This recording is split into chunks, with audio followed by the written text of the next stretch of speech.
Hello students, welcome to Legacy IAS Academy. In today's video, we are going to discuss about an interesting case about which the report is coming from the Yemen.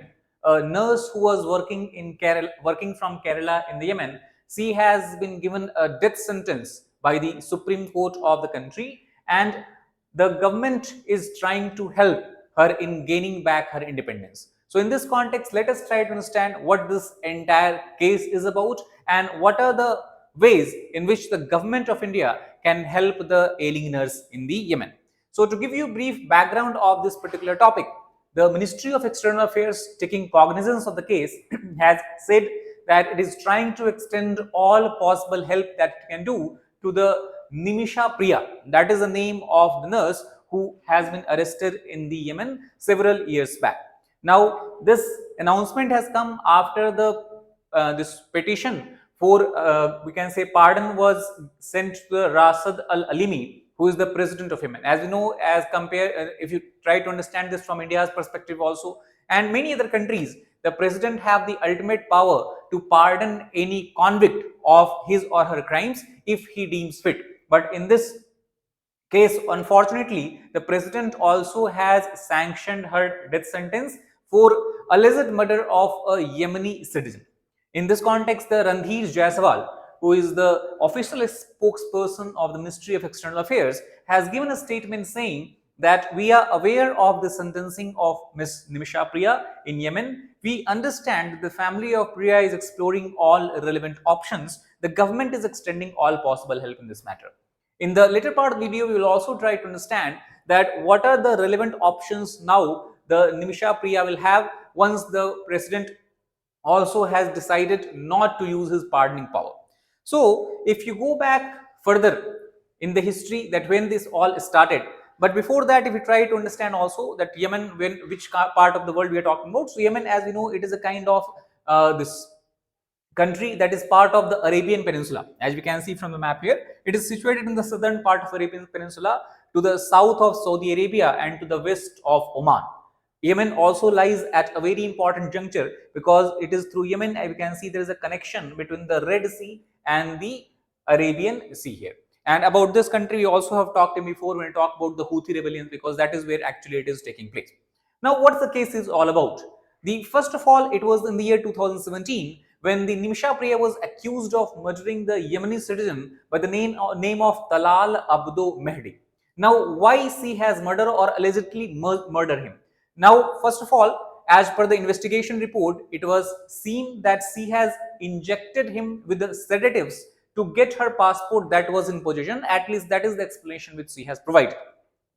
Priya was sentenced to death by a lower court also before, as we know that we have a hierarchy of judiciary. The same thing happens in the case of Yemen also. So in 2020, she was awarded death sentence by the lower court because of the murder. And further, in the November of this year, she has been sentenced and her death sentence was confirmed by the highest court of the Yemen, that is the Supreme Court as well. And that is why as a final, we can say, as a final solution, she has put her petition for the pardoning from the president.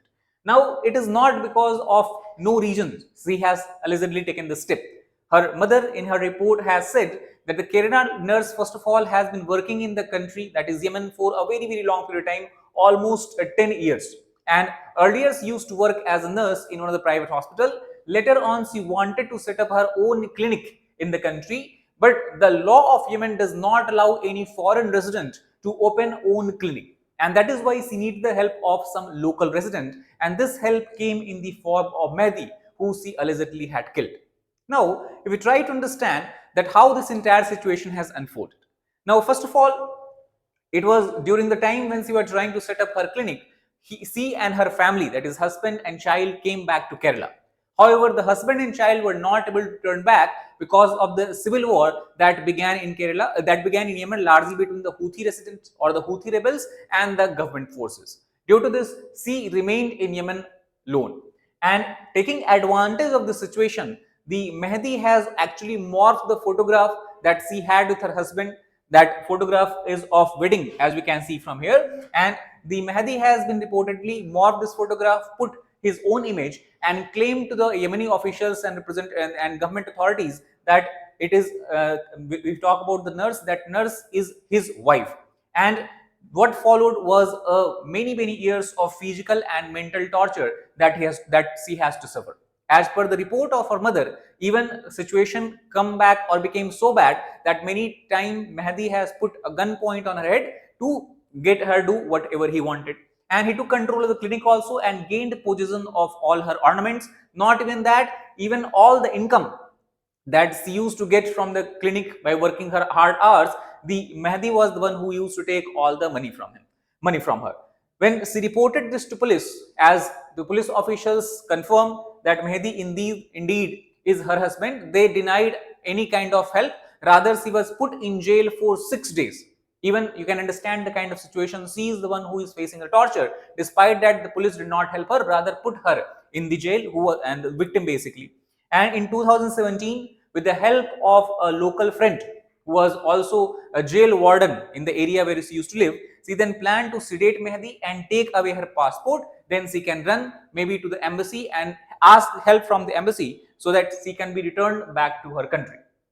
Now, if we try to understand that basically what has happened, it is believed that when she was trying to sedate Mehdi, the doses was in the incorrect amount or much more higher amount, and rather than just falling unconsciousness, Mehdi went into permanent sleep of death.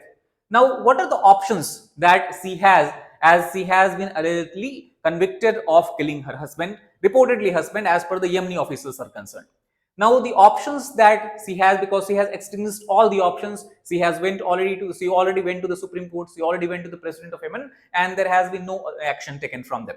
So the only option she has is as per the Sharia law that is largely followed in all the countries which are majoritarian Islamic countries. So the concept is called as diya, which loosely translates to blood money. Now, as per Sharia law, it is believed that the victim's family is entitled to decide how the murderers should be punished. So basically, it includes an act of compassion, it includes also the act of repentance, and it allows the murderer to escape what you can call as death sentence or any kind of punishment given by the judiciary if the victim's family agree to receive a certain amount of money in exchange of pardoning her. So the murderer might be forgiven if he or she is repaid with diya. That is why calling it a blood money, because if allegedly a murder has taken place, a victim can give money, a certain amount of money which they can both agree to the family of victim, and then basically accused can give a certain amount of money to the family of victim and then can get pardon, and then the court will not have to take any further action. She is free to go. So this is the only option now she is left with.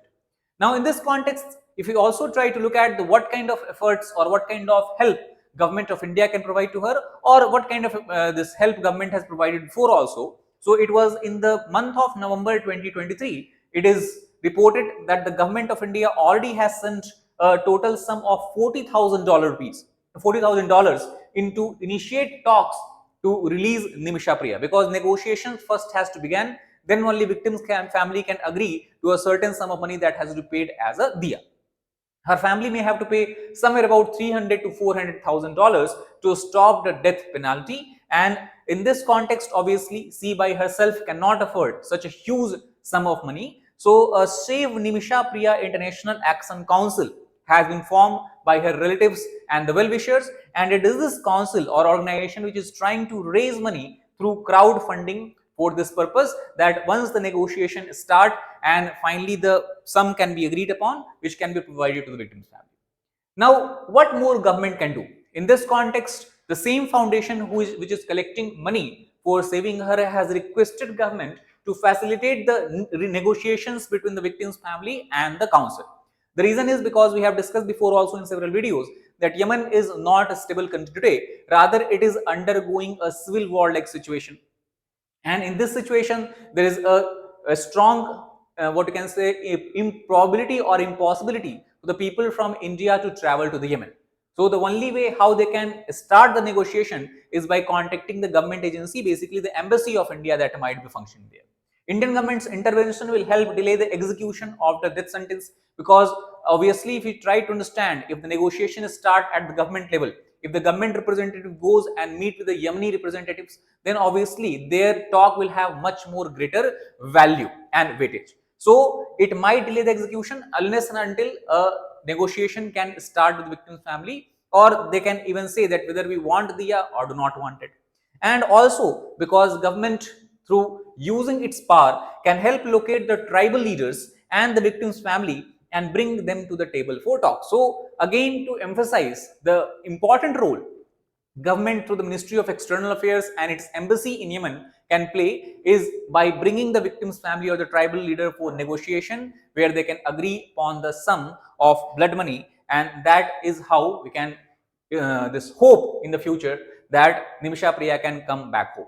Now, if this indeed happens, it would not be the first case when blood money has been raised for releasing of the accused. A similar situation we have seen emerging in this year, in 2024 itself, when an auto driver from Kerala, Abdul Rahim, went to work in Saudi Arabia as a car driver, and while driving the car accidentally, he killed the son of the owner, and then he was also given a death sentence. He was languishing in jail for almost, we can understand, 18 years, and finally after 18 years the victim's family agreed to accept the blood money or diya and grant him pardon, and the blood money that they asked was almost 34 crore. Again, such kind of sum could not have been arranged by his family. So a lot of people, influential people, celebrities, politicians, businessmen came and they were able to arrange this fund. The fund was given to the victim's family. He got the pardon, was released, and came back to India.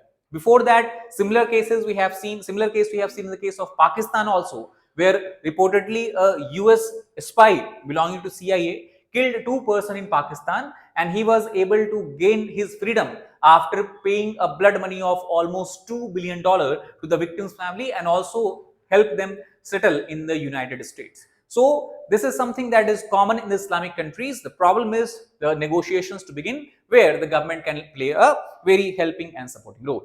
So that is all about this particular video. I hope you got the idea of what is this entire case all about and how the government is going to play a constructive role. Thank you very much.